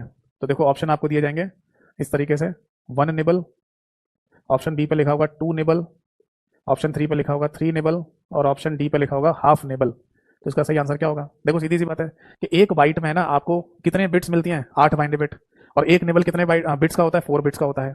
तो सीधी सी बात है कि आपको 2 निबल की आवश्यकता पड़ेगी, 4-4 बिट के, 4-4 मिलके कितना हो जाएगा, 8 हो जाएगा, जो एक बाइट के बराबर हो जाएगा। इसलिए यहाँ पर ऑप्शन बी हमारा सही आंसर होगा, यानी 1 byte is equal to 2 nibbles. समझ में आ गया ना, मतलब यहाँ पर हो जाएंगे 8 बाइनरी बिट और यहाँ पर हो जाएंगे 4+4, है ना। और 4 क्या होता है, एक निबल, फिर 4 क्या होता है, एक और निबल, तो एक और एक मिलके कितने हो गए, 2 निबल हो गए। तो इसलिए आंसर हमारा सही हो जाएगा। अब आगे देखिए, इसके बाद आगे बढ़ते हैं और क्वेश्चन नंबर 5 की तरफ बढ़ते हैं। वो क्या पूछ रहा है, देखो क्वेश्चन नंबर 5 में ना ऐसे पूछ लेते हैं कि बताइए बिगेस्ट यूनिट कौन सी है, बिगेस्ट यूनिट का नाम बताइए, है ना। हिंदी में लिखा जाएगा सबसे बड़ी इकाई। इसलिए मैंने आपको बोला था कि उनका सीक्वेंस याद रखना बेटा, वो तभी बता पाओगे आप इस क्वेश्चन का आंसर जब आपको वो सीक्वेंस याद होगा। जैसे यहाँ लिखा है केबी, यहाँ लिखा है पीबी, यहाँ लिखा है ईबी, और यहाँ लिखा है जीबी। अब बताओ इनमें सबसे बड़ी यूनिट, सबसे बड़ी इकाई कौन सी होती है। क्वेश्चन नंबर 5 का आंसर दीजिए, तब तक मैं क्वेश्चन नंबर 6 लिखता हूँ। इसमें बोलेगा कि करेक्ट ऑर्डर बताइए, करेक्ट ऑर्डर। ये बीते कुछ समय पहले एक पेपर हुआ है, वहां पर ये क्वेश्चन पूछा गया, और वहां ऐसे लिख देते हैं केबी से बड़ा है जीबी, जीबी से बड़ा है टीबी, और टीबी से बड़ा है एमबी। एक ऑप्शन पे आपको लिखा मिल जाएगा केबी, इससे बड़ा है एमबी, इससे बड़ा है टीबी, और इससे बड़ा है जीबी। एक ऑप्शन मिल जाएगा आपको केबी, इससे बड़ा है दैट इज जीबी, इससे बड़ा है टीबी, और इससे बड़ा है दैट इज ईबी। और एक ऑप्शन मिल जाएगा केबी, इससे बड़ा है टीबी, इससे बड़ा है ईबी, और इससे बड़ा है पीबी। तो बताइए विच ऑप्शन इज राइट। देखो क्वेश्चन नंबर 5 का सही आंसर हो जाएगा, देखो किलो से बड़ा होता है मेगा, जो कि नहीं दे रखा, कोई बात नहीं। मेगा से बड़ा होता है गीगा, ये दे रखा। गीगा से बड़ा होता है टीवी, जो नहीं दे रखा, कोई बात नहीं। टीवी से बड़ा होता है पीवी, ये दे रखा। पीवी से बड़ा होता है ईबी, ये दे रखा। तो option C is the right answer. सही है, ऑप्शन सी हमारा सही आंसर हो जाएगा, ठीक है। किलो से बड़ा मेगा, जो दिया नहीं है। मेगा से बड़ा टेरा, जो दिया नहीं है। टेरा से बड़ा पेटा, जो दिया हुआ है। पेटा से बड़ा एक्सा, तो दिया हुआ है। तो ऑप्शन सी हमारा राइट आंसर, ठीक है। अब यहाँ देखो क्वेश्चन नंबर 6 को पढ़िए। इसमें ये बताना है कि कौन सा क्रम हमारा सही है। अब इस ऑप्शंस को, इन ऑप्शंस को देखकर ऐसे ही लग रहा है कि इंक्रीजिंग ऑर्डर में, बढ़ते हुए क्रम में पूछा जा रहा है ना। यानी पहले छोटे दिख रहे हैं, फिर आगे की तरफ बढ़ रहे हैं, यानी कि इंक्रीजिंग ऑर्डर में पूछा जा रहा है। अब देखो किलो से बड़ा गीगा होता है, हाँ किलो से बड़ा। आप बोलेंगे सर किलो से बड़ा तो मेगा होता है। अरे कोई बात नहीं, जब किलो से बड़ा मेगा है और मेगा से बड़ा गीगा है, तो किलो से बड़ा गीगा भी तो हो गया। तो किलो से, किलो के आगे गीगा भी आता है, गीगा से आगे टेरा भी आता है, बट टेरा के आगे एमबी नहीं आता, वो पीछे आता है, इसलिए ऑप्शन गलत हो गया। किलो से बड़ा मेगा होता है, ठीक है। मेगा से बड़ा टेरा होता है, ठीक है। टेरा से बड़ा गीगा होता है, नहीं, पीछे होता है टेरा से, तो ये भी गलत हो गया। किलो से बड़ा गीगा होता है, हाँ। गीगा से बड़ा टेरा होता है, हाँ। और टेरा से बड़ा एक्सा होता है, हाँ। ये ऑप्शन सही है। किलो से बड़ा टेरा होता है, हाँ। टेरा से बड़ा एक्सा होता है, हाँ। एक्सा से बड़ा पेटा होता है, नहीं, पेटा पीछे होता है, एक्सा से बड़ा नहीं होता। इसलिए ऑप्शन सी हमारा सही आंसर हो जाएगा। तो एक क्वेश्चन है ना इस तरीके का पूछा जा रहा है और देखने को मिल रहा है हमको, जिसमें ये यूनिट्स लिख देते हैं और सही ऑर्डर, करेक्ट ऑर्डर पूछा जाता है। अब आगे देखिए, क्वेश्चन नंबर 7 में ऐसे पूछ लेते हैं कि बताइए 1 टीबी यानी 1 टेराबाइट की वैल्यू कितनी होगी। और 4 ऑप्शन देंगे आपको, दैट इज 1024 केबी, यहाँ लिखेंगे 1024 एमबी, यहाँ लिखेंगे 1024 जीबी, और यहाँ लिखेंगे 1024 टीबी। बताइए विच ऑप्शन इज राइट।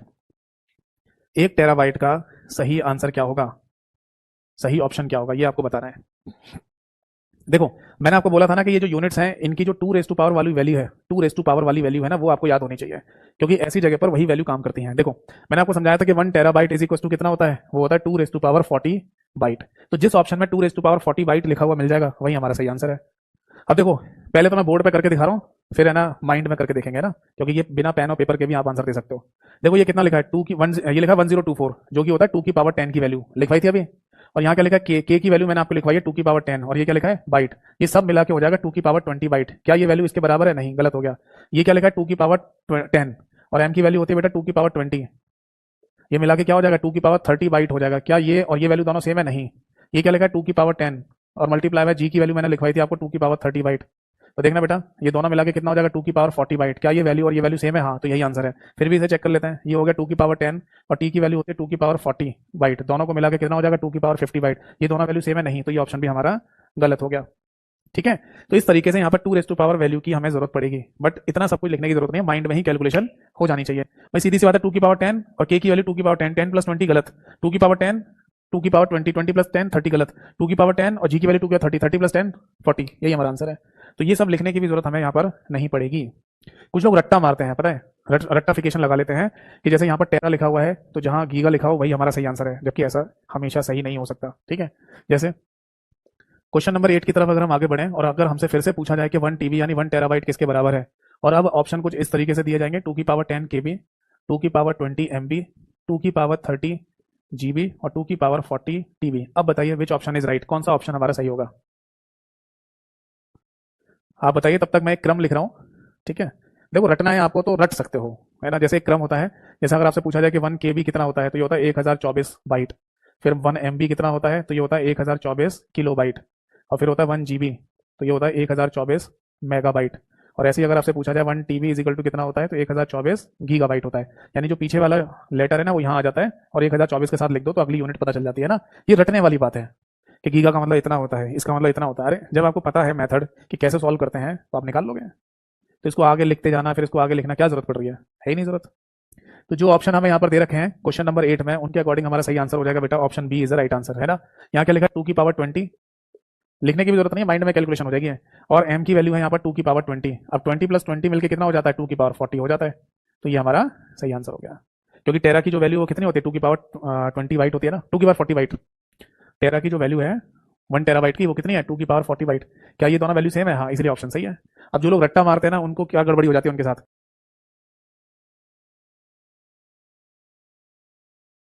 तो इसलिए उनका गलत हो जाएगा यहाँ पर। इज इट क्लियर और नॉट?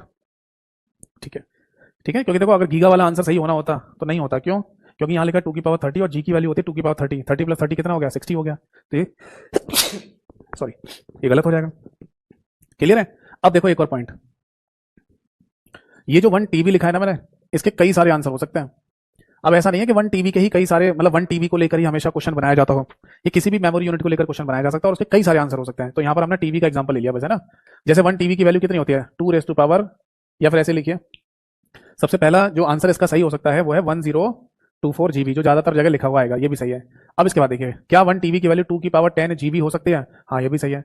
क्या 1 टीबी की वैल्यू 2 की पावर 20 एमबी हो सकती है? हाँ, ये भी हो सकती है। हो रहा देखो, क्या 1 टीबी की वैल्यू 2 की पावर 30 केबी हो सकती है? हाँ, ये भी हो सकती है। क्या 1 टीबी की वैल्यू 1024 मल्टीप्लाई बाय 1024 एमबी, ये भी सही हो सकती है? हाँ, ये भी सही है। यानी मोटा मोटी बात हमें यहाँ पर ये समझ में आ गई कि क्वेश्चन हमारा सेम ही है 1 टेराबाइट, बट उसके जो आंसर हैं वो कई आंसर हो सकते हैं, कई सॉरी वो कई सारे आंसर सही हो सकते हैं। बट है ना, ये हमें पता कैसे चलता है? ये पता चल जाता है हमें 2 की पावर वाली वैल्यू को याद करने से, है ना। क्योंकि देखो सॉरी, जैसे देखो 2 की पावर 10 और जी की वैल्यू 2 की पावर 30 40 हो गया, 2 की पावर 20 और एम की वैल्यू 2 की पावर 20 40 हो गया, 2 की पावर 30 और के की वैल्यू 2 की पावर 10, तो 10 प्लस 30 कितना हो गया 40 हो गया। यहाँ देख लो 2 की पावर 10 ये होता है 2 की पावर 10 और एम की वैल्यू होती है 2 की पावर 20, तो 20 प्लस 10 ये भी 40 हो गया। तो आई होप सो, मैं समझता हूं कि अब जितने भी इस टाइप के क्वेश्चन आपके पेपर में आ जाए, है ना, आपके सामने आ जाए, तो आप इनका आंसर बखूबी दे सकते हैं। यस और नो, इसमें आप कोई दिक्कत डाउट परेशानी नहीं होनी चाहिए। ठीक है जी। अब मैं आगे आपको एक और कॉन्सेप्ट समझाता हूं और वेरी इंपॉर्टेंट कॉन्सेप्ट है, ये ध्यान रखिएगा। देखो समझिए इस बात को। देखो मैंने अभी ये थोड़ी देर पहले ही आपको बताया कि एक बाइट यानी कि 1 बाइट इज इक्वल टू कितना होता है, तो इसका सही आंसर था 8 बाइनरी बिट्स, 8 बाइनरी बिट्स। या फिर इसी बात को है ना हम केवल 8 बिट्स भी लिख सकते हैं, ऐसा भी लिखा जा सकता है या नहीं। बट कभी कभी क्या होता है बेटा कि हमारे सामने क्वेश्चन आता है, क्वेश्चन इस तरीके का पूछा जाएगा ASCII, ये नाम लिखा हुआ है, फिर लिखा हुआ है एस की कोडिंग सिस्टम, या फिर ऐसे लिखा हुआ जाएगा इन इनिशियली, मैं बताता हूँ एग्जैक्टली क्या लिखा आता है। ऐसे लिखा जाता है in initially, initially ASCII coding system, ASCII coding system, और आगे लिखा होता है how many bits in 1 byte, 1 byte. अब इसका हिंदी अनुवाद क्या होगा, इसे हिंदी में बोलेंगे कि शुरुआत में, ऐसे लिख लीजिए, शुरुआत में एस की कोडिंग प्रणाली में, एस की, अब ये एस की क्या होता है चिंता मत कीजिए, अभी बताऊंगा, पहले लिख लो एस की कोडिंग प्रणाली में एक बाइट में कितनी बिट्स होती थी, कितनी बिट्स होती थी, बिट्स होती थी, ये है हमारा मुख्य क्वेश्चन। अब इसका सही आंसर जानने के लिए ना हमें थोड़ा सा कीबोर्ड को समझना पड़ेगा। कीबोर्ड से ही शुरू करते हैं। देखो आपको पता है ना, कीबोर्ड पर आप टाइपिंग, कीबोर्ड से आप टाइपिंग करते हैं और जो भी आप टाइप करते हैं वो मॉनिटर स्क्रीन पर लिखा हुआ आपको दिखाई देता है ना। तो जस्ट सपोज दैट आपने कीबोर्ड से कैपिटल ए प्रेस किया, तो आपने कभी सोचा कि कंप्यूटर को कैसे पता चलता होगा कि मैं कीबोर्ड से यही वाली की दबा रहा हूँ? आप बोलेंगे सर ये पूरा सिस्टम बना हुआ है, इसमें हमें क्या सोचना, जैसा बना हुआ हम यूज करते जा रहे हैं। तो बेटा सोचना चाहिए, इंसान है, दिमाग है, तो ये बातें हमारे दिमाग में भी आनी चाहिए कि ऐसा हो कैसे रहा है। इसी को बोलते हैं आईक्यू लेवल बढ़ाना अपना। तो बेसिकली जब हम कीबोर्ड से ना कैपिटल ए प्रेस करते हैं तो कंप्यूटर को कैसे पता चला कि हमने कैपिटल ए ही प्रेस किया है? तो बेसिकली क्या होता है कि हमारे कंप्यूटर में एक एस की कोडिंग प्रणाली पहले से मौजूद है ना। ये एक कोडिंग प्रणाली है जिसमें एस की कोडिंग सिस्टम का एक नंबर पहले से लिखा हुआ है, दैट इज 65। यानी जैसे आप कीबोर्ड से कैपिटल ए दबाते हैं तो कंप्यूटर को एक 65 वैल्यू मिल जाती है कीबोर्ड के थ्रू, और ये पहले से लिखी हुई है एस की कोडिंग प्रणाली के अंदर। ठीक है, ये मैं अपने मन से नहीं लिख रहा, यही लिखा हुआ है। अब ये जो नंबर है, ये नंबर हमारे कंप्यूटर को समझ में नहीं आता, या कंप्यूटर के दिमाग को समझ में नहीं आता, किसे, सीपीयू को, क्योंकि सीपीयू तो समझता है 0 1 वाली भाषा।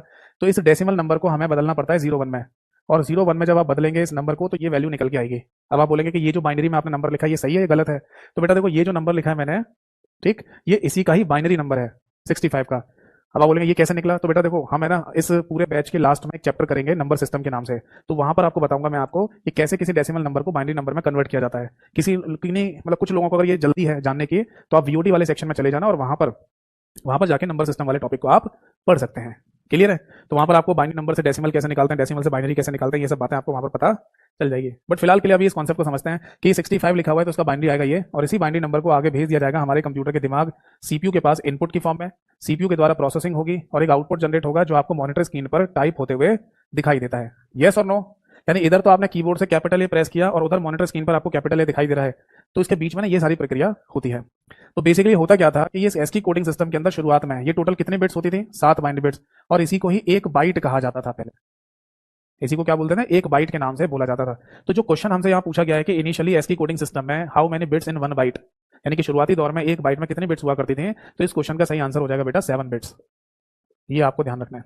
ठीक है जी, या इसी बात को प्रॉपर तरीके से ऐसे लिख लो, एक बाइट बराबर 7 बिट्स। अब आप बोलेंगे सर ये तो 2 आंसर हो गए, एक बाइट बराबर 7 बिट्स भी है और 1 बाइट या एक बाइट बराबर 8 बिट्स भी होता है, तो फिर हमें क्लियर कैसे होगा कि हम 7 पे टिक करें या 8 पे टिक करें? तो इसकी ट्रिक समझ लो।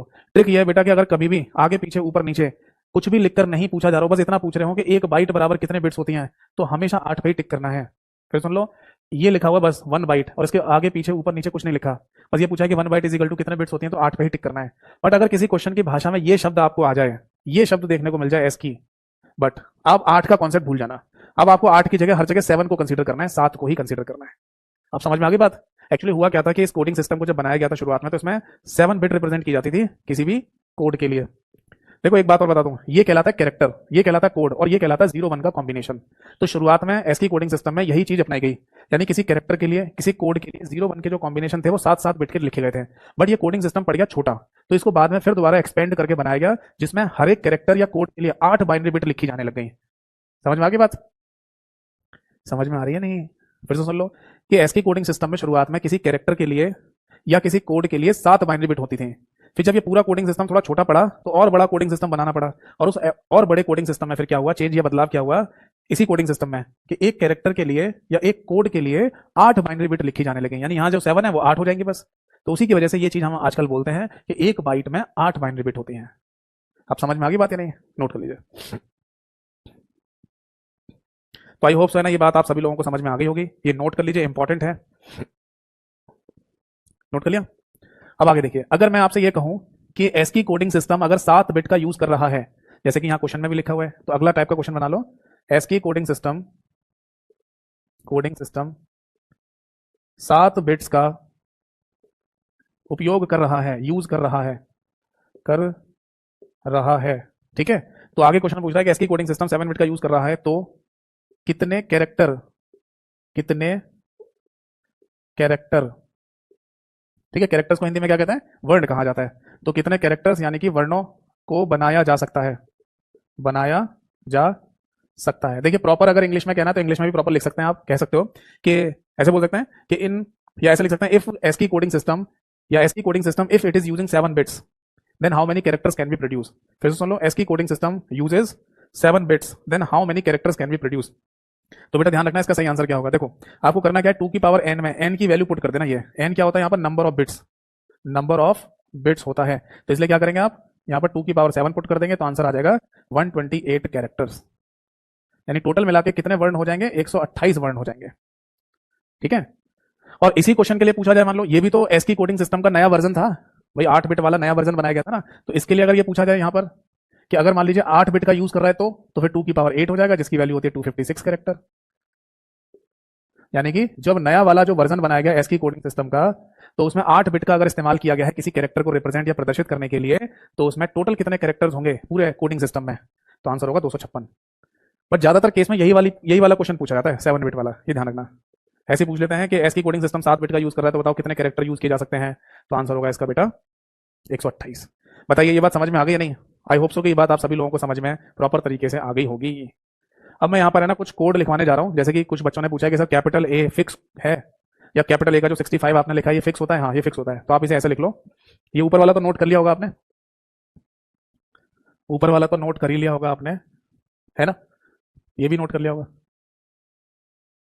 देखो ऐसे लिख लीजिए यहाँ पर कि अगर मैं ASCII कोडिंग सिस्टम की बात कर रहा हूँ, ठीक है, तो इसके अंदर कैपिटल A का कोड होता है 65, तो कैपिटल B का भी कोड होता है। हाँ कैपिटल B का कोड होता है बेटा 66, कैपिटल C का कोड होता है 67, कैपिटल D का कोड होता है 68 और एंड सो ऑन, आगे चलते जाइए। तो आप सभी को अगर आप सारे कोड वगैरह लिखेंगे यहाँ पर, तब फाइनली आप देखेंगे कि कैपिटल A का कोड अगर 65 है तो कैपिटल Z का कोड आएगा बेटा 90 पर, 90 वाली पोजीशन पर। ठीक है, फिर 91, 92, 93, 94, 95, ठीक है, और 96 इतनों पर है ना कुछ और लिखा हुआ है। ये पूरा एक कोडिंग सिस्टम है। इसे ऐसे समझ लो जैसे कीबोर्ड पर आप जो भी चीजें देख रहे हैं, अल्फाबेट, नंबर्स, स्पेशल कैरेक्टर्स, सब चीज के लिए कोड लिखा होता है पहले से। तो 91 से लेकर 96 तक कुछ और कोडिंग सिस्टम है बीच में, वो आपको जानने की जरूरत नहीं, पेपर में नहीं आता। फिर शुरू किए गए हैं इस कोडिंग सिस्टम में स्मॉल लेटर्स में अल्फाबेट। तो स्मॉल ए का अल्फाबेट कोड होता है 97, तो ऐसे स्मॉल जेड का कितना होगा, दैट इज 122, यानी कि 122। ठीक है, इसी तरीके से अगर आप 0 से 1 का लिखना चाहें तो 0 से 1 का मतलब 0 से 9 तक का लिखना चाहें तो ऐसे लिख लो। 0 का होता है बेटा 58, नहीं 57 होता है, ओए होए, 0 का होता है 47 और 9 का होता है 58। 0 का 47 है और 9 का 58, यही होगा। 47, 48, 49, 50, 51, 52, 53, 54, 55, 56 और 57 और 58, ज्यादा हो गया क्या? 0, 1, 2, 3, 4, 5, 6, 7, 8, 9, ज्यादा हो गया।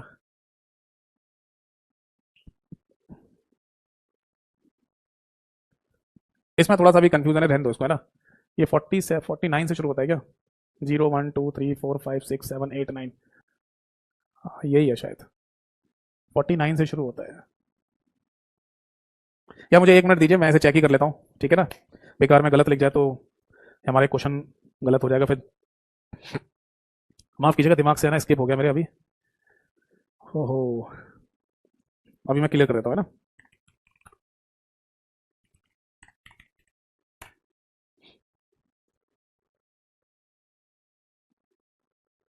ये चीज आप खुद से भी है ना अगर देखना चाहें इंटरनेट पर तो खुद से भी देख सकते हैं।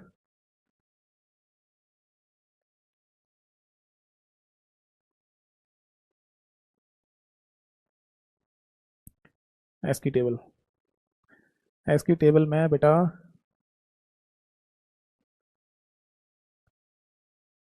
सिक्सटी फाइव वाला ये तो सही है हमारा, ना स्मॉल और कैपिटल लेटर्स वाला तो ठीक है। ये रहा 48 से लेकर 57 तक होता है बेटा, 48 से लेकर 57 तक।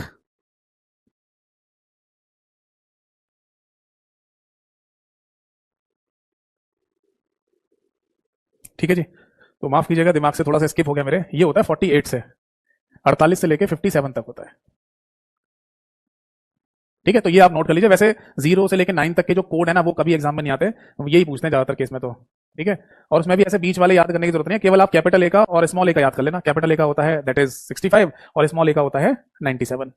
ठीक है, एक बच्चे का कमेंट है सर ये किसकी यूज में आता है? ये कीबोर्ड में आता है। जैसे आप कीबोर्ड से कैपिटल ए दबा रहे हैं तो कंप्यूटर को है ना फाइनली 65 नंबर मिल जाता है, फिर उस 65 का है ना बाइनरी चेंज करते हैं, फिर बाइनरी पहुंचता है हमारे सीपीयू के पास कंप्यूटर में। सीपीयू तब समझ पाता है कि आपने कीबोर्ड से क्या दबाया है, और तब जाके ना आपके मॉनिटर की स्क्रीन पर वो कैपिटल ए लिखा हुआ था। आप टाइपिंग नहीं करते कीबोर्ड से, जब आप टाइपिंग करते हो तो जो भी लेटर अल्फाबेट वगैरह लिख रहे हो सब कीबोर्ड सब मॉनिटर पर लिखे हुए आ रहे होते हैं।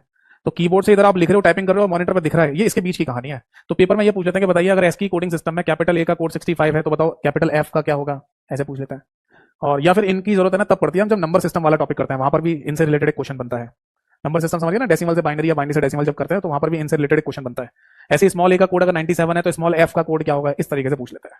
ठीक है, नोट कर लीजिए। बट ये ध्यान रखना, मैं फिर से दोबारा बोल रहा हूँ इस बात को कि अगर एस की शब्द लिखा हुआ आ जाए किसी भी क्वेश्चन में तो फिर 7 वाले को याद रखना। नॉर्मली बस याद रखना है कि एक बाइट में 8 बाइनरी बिट होती है। एक बच्चे ने लिखा सर कैपिटल ए लिख दें तो 65 बनेगा। हाँ, बनेगा नहीं मतलब पता चलेगा, ये तो पहले से लिखा हुआ है ना भाई, हमारे कंप्यूटर के अंदर पहले से कोडिंग सिस्टम है एसकी के नाम से, उसमें पहले से लिखी हुई है ये बातें, यानी 65 पहले से लिखा हुआ है। अब आपने कीबोर्ड से जैसे ए दबाया तो ये ए के लिए 65 लिखा हुआ पहले से, यानी कि एसकी कोडिंग सिस्टम को ये पता चल जाता है कि आप कीबोर्ड से कैपिटल ए दबा रहे होगे, क्योंकि जो बटन दबाओगे उसी का सिग्नल तो आगे अंदर जाएगा कीबोर्ड से कंप्यूटर के अंदर। तो वहां एसकी कोडिंग सिस्टम में पता चल जाएगा कि आपने ये वाला सिग्नल दिया है, मतलब ये वाली वैल्यू दिया है, ये वाली वैल्यू को है ना फिर बाइनरी में चेंज कर दिया जाएगा कंप्यूटर के अंदर ही अंदर, तो ये वाली वैल्यू निकल के आएगी। फिर इसी वैल्यू को हमारे कंप्यूटर के दिमाग को भेजा जाएगा सीपीयू को, तब जाके सीपीयू एक आउटपुट जनरेट करेगा और मॉनिटर स्क्रीन पर ए टाइप करके दिखाता है। वो इस तरीके से आप जो टाइपिंग कर रहे होते हैं वो हमारे मॉनिटर पर दिख रही होती है। समझ में आ गई बात? चलो, तो फाइनली ये है ना पॉइंट याद रखना, ठीक। और अब है ना मैं आपको लिखवा देता हूं अभी तक के कोडिंग सिस्टम के नाम। देखो, ऐसा जरूरी नहीं है कि एसकी कोडिंग सिस्टम ही बनाया गया है या कोडिंग प्रणाली ही बनाई गई कंप्यूटर के लिए। समय समय पर और भी कोडिंग प्रणाली बनाई गई है और नई कोडिंग प्रणाली हमारे कंप्यूटर के अंदर यूज भी हो रही है। ठीक है, जैसे सबका नाम बताता हूं। एक कोडिंग प्रणाली बनाई गई थी जिसका नाम था बीसीडी, है ना, या फिर इसको है ना 8421 कोडिंग सिस्टम के नाम से भी बोलते थे, और इसका फुल फॉर्म हुआ करता था बेटा binary coded decimal, binary coded decimal. फिर एक कोडिंग प्रणाली बनाई गई एसकी के नाम से जिसकी चर्चा अभी तक हमने की है, इसका फुल फॉर्म है, अच्छा ये लिख लो पहले कि इसमें क्या लिखा 8421, इसका मतलब होता है 1 2 3 4, यानी ये 4 बिट वाला कोडिंग सिस्टम होता है। इसमें हर लेटर हर चीज के लिए 4 बिट का इस्तेमाल किया जाता है। फिर आया एसकी वाला, इसका फुल फॉर्म है American standard code for information interchange, code for information interchange, ये इसका फुल फॉर्म है। फुल फॉर्म याद रखना। और इसमें जैसे कि मैंने आपको बताया कि शुरुआत में कितनी बिट्स थी इसमें, तो आंसर है 7 बिट्स, तो 7 पर टिक कर लीजिए, 7 भी लिख लीजिए। और बाद में इसको कितने बिट्स वाला बनाया गया, 8 बाइनरी बिट्स वाला बनाया गया, तो दोनों ही लिख लीजिए यहाँ पर। इसमें आपको 7 और 8 दोनों ही नाम ध्यान रखने हैं, ठीक है। बट फिर भी मैं आपको बता रहा हूँ इसको दिमाग में ज्यादा रखना, 7 बिट वाले को, यानी एस की जैसे ही लिखा हुआ आ जाए तुरंत 7 वाली बात सबसे पहले आनी चाहिए हमारे दिमाग में, 8 वाली बात की है, ठीक। इसके बाद एक और कोडिंग सिस्टम बनाया गया EBCDIC, इसका फुल फॉर्म होता है बेटा extended binary coded decimal interchange code, decimal interchange code. इसमें केवल 8 बिट का ही सिस्टम होता है, 8 बाइनरी बिट वाला, ठीक है। और इसके बाद एक और होता है दैट इज यूनिकोड, ये और लिखिए यूनिकोड के नाम से। इसका अपना कोई फुल फॉर्म तो नहीं होता, बट इसके बेसिकली वर्जन होते हैं कुछ। एक वर्जन होता है UTF-8 के नाम से, एक वर्जन होता है UTF-16 के नाम से, और एक वर्जन होता है UTF-32 के नाम से। ये UTF-8 8 बिट वाला वर्जन है, UTF-16 16 बिट वाला वर्जन है, और UTF-32 32 बिट्स वाला वर्जन होता है, ठीक है। और UTF का भी अपना एक फुल फॉर्म लिख लीजिए, यूनिकोड ट्रांसफॉर्मेशन फॉर्मेट। अब आपके दिमाग में क्वेश्चन घूम रहा होगा, सर ये बताइए आप हर बार ये क्यों बोल रहे हैं कि एसकी कोडिंग सिस्टम या एसकी शब्द लिखा हुआ आ जाए तो 7 वाले को ही ज्यादा प्रेफरेंस दीजिएगा, 7 वाले को ज्यादा दिमाग में लाना, सबसे पहले 7 को याद लाइए, दिमाग में लाइए। एक्चुअली हुआ क्या है कि एट प्रेजेंट, यानी कि आज के समय, टुडे की मैं बात करूं, टुडेज कंप्यूटर सिस्टम की अगर हम बात करें, जो हमारे कंप्यूटर की बात चल रही है, इसमें क्या होता है, यूनिकोड कोडिंग सिस्टम का इस्तेमाल किया जा रहा होता है। इसमें बेसिकली जैसे विंडोज ऑपरेटिंग सिस्टम नाम सुना है आपने, वो हमारे कंप्यूटर में होता है। तो विंडोज ऑपरेटिंग सिस्टम के अंदर जो कोडिंग प्रणाली यूज हो रही है वो यूनिकोड के नाम से यूज हो रही होती है। अब इसी यूनिकोड के अंदर ही एसकी कोडिंग सिस्टम भी मौजूद है, और वो भी 8 बिट वाला जो बाद में बनाया गया था, ठीक है, इसके अंदर ही मौजूद है। इसलिए अगर मेरे से आज को ये बोले कि हमारे कंप्यूटर में कौन सा कोडिंग सिस्टम काम कर रहा है, अगर विंडोज ऑपरेटिंग सिस्टम है तो यूनिकोड बोलूंगा मैं, बट उसी यूनिकोड के अंदर 8 बिट वाला एसकी कोडिंग सिस्टम भी उसके अंदर ही मौजूद है, ठीक है ना। इसलिए हम 8 बिट वाला कोडिंग सिस्टम एसकी के नाम से अलग से आज के समय बोलते नहीं है। आज के समय केवल वही बोलेंगे, बस इतना बोल दीजिए कि एक बाइट में कितनी बिट्स होती हैं, 8 बाइनरी बिट होती हैं। तो जब एसकी शब्द लिखा हुआ आ जाता है, यानी कि वो कंप्लीटली इसी वाले की बात पूछ रहे हैं, जब शुरुआत में एसकी बनाया गया था, ठीक है, तो उसमें कितनी बिट्स थी, 7 बिट होती थी। फिर जब इसको अपडेट किया गया, 8 बिट वाला बन गया, तो इसी को ही यूनिकोड के अंदर रख लिया है। तो इसलिए ज्यादा है ना 8 एसकी कोडिंग सिस्टम 8 बिट वाला, इसकी चर्चा नहीं होती, बात नहीं होती, क्योंकि जब इसकी चर्चा करेंगे तो फिर इसकी चर्चा शुरू हो जाती है। समझ में आ गई बात? तो इस तरीके से कंप्यूटर के कोडिंग सिस्टम बनाए गए हैं और यूज भी हो रहे हैं। तो आज के समय पर जो यूज हो रहा है उसके ऊपर मैं डबल स्टार बना देता हूं। तो विंडोज ऑपरेटिंग सिस्टम में यूनिकोड नाम का कोडिंग सिस्टम आज के समय इस्तेमाल में लाया जा रहा होता है। बताओ बेटा, समझ में आ गया नहीं? तो आज की क्लास और आज की सभा यहीं पर समाप्त होती है, और ये जो टॉपिक था वो भी आज की क्लास में यहीं खत्म हो जाता है। ठीक है, आई होप सो कि जो जानकारी मैंने दी आपको, जो बातें मैंने आपको बताई, वो आपको क्लियरली समझ में आ गई होंगी। इनसे जुड़े हुए कई सारे क्वेश्चन हमें एग्जाम में देखने को मिलते हैं। ठीक, अब पूछिए, जो क्लास के बीच में अपनी बात पूछ रहे थे, इस टॉपिक से हटकर जल्दी जल्दी लिखिएगा, जल्दी जल्दी पूछिएगा। आज की क्लास यहीं पर समाप्त होती है, ये टॉपिक भी खत्म हो जाता है, इसमें इतना ही था। अब अगली क्लास में एक नया टॉपिक या चैप्टर स्टार्ट करेंगे। ठीक है, नोट कर लिया सबने?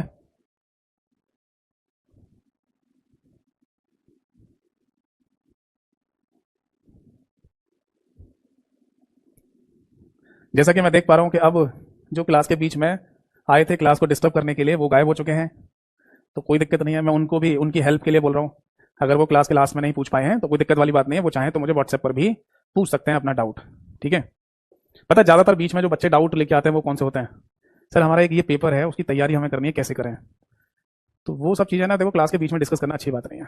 चलो, एक बच्चे का कमेंट आ गया, सर हम ITI TO कोपा ट्रेड से तैयारी कर रहे हैं, 30 सितंबर यानी 30 सितंबर को पेपर है, तो आपको सिलेबस सेंड कर दें क्या? देखिए, ITI TO कोपा का जो सिलेबस है, उसकी सिलेबस वीडियो मैं अपने यूट्यूब चैनल के सिलेबस वाली प्लेलिस्ट में बना के डाल चुका हूँ। आप वहाँ जाइए और वहाँ से देख लीजिए सिलेबस वीडियो को, उससे आपको पता चल जाएगा कि ये जो हमारा बैच है, जो कि कंप्यूटर स्पेशल बैच है, वो कितना बेनिफिशियल रहेगा आपके एग्जाम के लिए।